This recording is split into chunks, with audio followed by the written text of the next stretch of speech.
Dhanbad bar association चुनाव अध्यक्ष पद के लिए राधेश्याम गोस्वामी ने भरा पर्चा।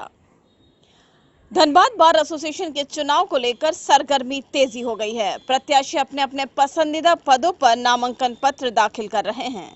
गुरुवार को अध्यक्ष पद के लिए वरिष्ठ अधिवक्ता राधेश्याम गोस्वामी ने नामांकन पत्र दाखिल किया। राधेश्याम गोस्वामी ने अपनी जीत का दावा किया है। इस भीषण गर्मी में भी प्रत्याशियों का हौसला बुलंदी पर है।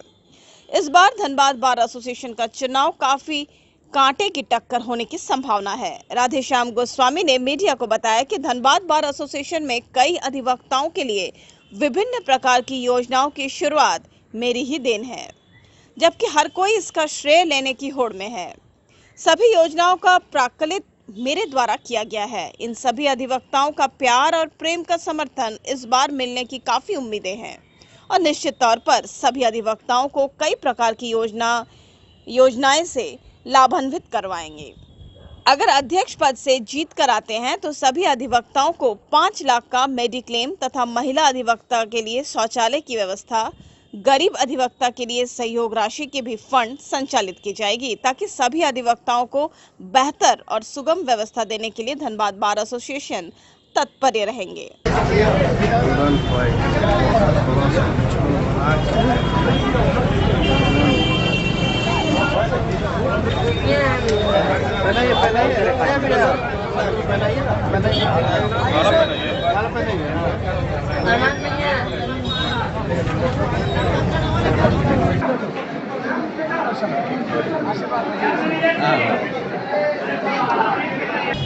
जब किसी के साथ युवाओं का टोली लग जाए प्रथम रूप में, तो समझिए कि उसका विजय सुनिश्चित है। महिलाओं का टोली, हमारे समकक्ष साथियों का टोली और जो यहाँ के स्तंभ हैं, धनबाद बार के स्तंभ हैं, जिनके नाम के चलते पूरे झारखंड को जाना जाता है।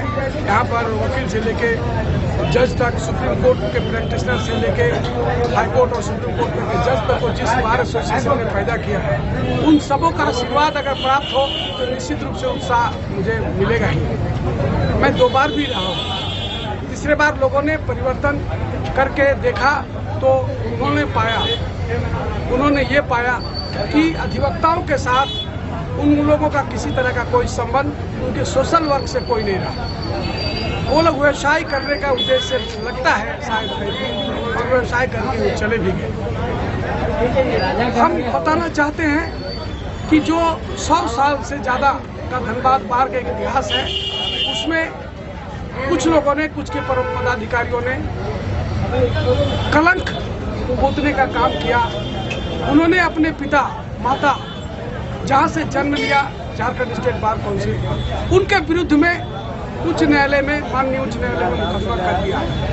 और माननीय उच्च न्यायालय ने उन लोगों को बताया कि जब आप जितने समय के लिए चुने गए हैं, उससे ज़्यादा आप जबरन क्यों रहना चाहते हैं। उन्होंने जनरल बॉडी, जो भगवान होता है, जिसके दिशा निर्देश पर पदाधिकारी काम करते हैं, उन्होंने बार काउंसिल के मॉडल रूल को भी अवहेलना करके काम नहीं किया।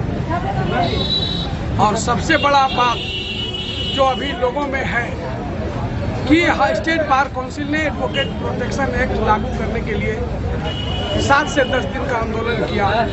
युवा अधिवक्ताओं को 5,000 रुपया स्टाइपेंड देने का बात हुआ, सरकार से मांग किया। 5,000, 15,000 रुपया पेंशन देने का बात हुआ। आयुष्मान के तहत इलाज कराने के लिए इंश्योरेंस कराने का बात हुआ, जिसमें 5 लाख रुपया परिवार को, अधिवक्ता और उसके परिवार को होगा।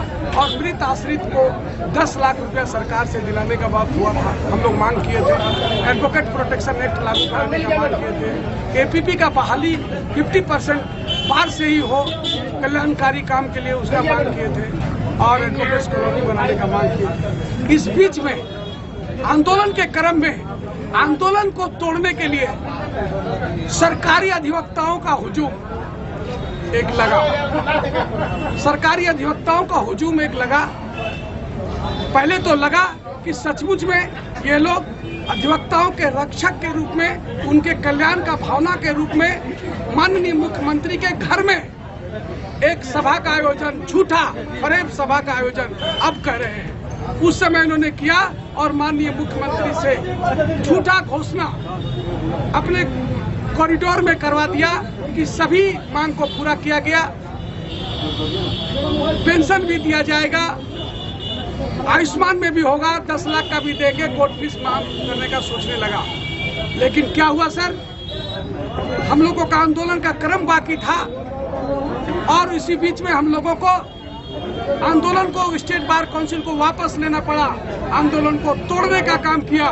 तो ऐसे समय में अभी अगर वही अधिवक्ता जो अधिवक्ता हित का रक्षा का बात करके हम लोगों के साथ धोखा, अधिवक्ताओं के चट्टानी एकता को खत्म करने का काम अगर लोग किया है, तो ऐसे अधिवक्ताओं को मजा चखाने का भी अभी समय आ गया है। वैसे अधिवक्ताओं के लिए ऐसा काम किया जा रहा है। अधिवक्ता जो झुग्गी झोपड़ी में बैठ रहे हैं, हम लोगों को सीने में दर्द है। हमारे कार्यकाल में 2004 से लेकर यहाँ से लेकर 1 किलोमीटर का आप देख लीजिए, हम इसको बोलते हैं शेड बना दिया गया। एसडीओ कोर्ट में शेड बना दिया गया, कंज्यूमर फोरम के कोर्ट में शेड बना दिया गया, कंज्यूमर फोरम के बगल में बांके बिहारी शेड बना दिया गया, यहाँ रामकृष्णा शेड बना दिया गया, उसके पीछे में पोडियम में शेड बना दिया गया, आधे हिस्से में सीजीएम कोर्ट में भी बना दिया गया। लेकिन आज भी एसडीओ कोर्ट में जो तंबू तोड़ करके भागने का 26 जनवरी और 15 अगस्त को होता है, उस पर कोई ध्यान नहीं दिया गया। जो काम मैंने किया था जस का तस